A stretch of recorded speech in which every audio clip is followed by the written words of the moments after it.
কিন্তু ভাইরা আজকে বাংলাদেশে চাঁদাবাজি করে এক মুসলিম আরেক মুসলিমের অধিকার খর্ব করছে না। আজকে অফিস আদালতগুলোতে অধিকাংশই আমরা মুসলিম, সেখানে সুদ এবং ঘুষ আছে না। এটা মানুষের মুসলমানদের উপর নির্যাতন নয়? অবশ্যই নির্যাতন। মুহাম্মদুর রাসূলুল্লাহ সাল্লাল্লাহু আলাইহি ওয়াসাল্লামের উম্মতেরা আরেক মুসলিমের উপর নয়, কোন অমুসলিমের উপর জুলুম করতে পারে না।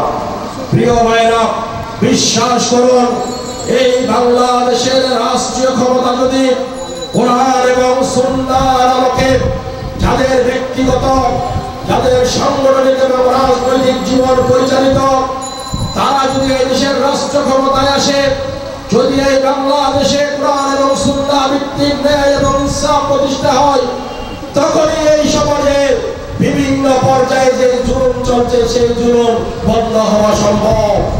যারা চাঁদাবাজি করে, যারা দুর্নীতিবাজ, যারা অর্থ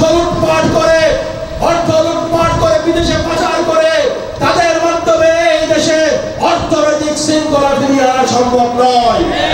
এই সমস্ত দলের ভিতর নেতৃত্বের জন্য, পদের লোভের জন্য মারামারি হয়, একজন আরেকজনকে একটি পদমের জন্য খুন করে, তাদের মাধ্যমে বাংলাদেশে গণতন্ত্র প্রতিষ্ঠা হতে পারে না।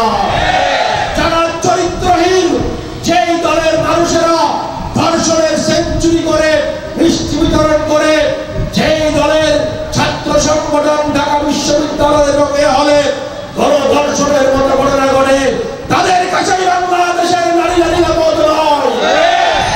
প্রিয় ভাইরা, এই বাংলাদেশের মানুষ অপেক্ষা করছে এমন একজন পলায়ন শাসকের, যিনি এই দেশের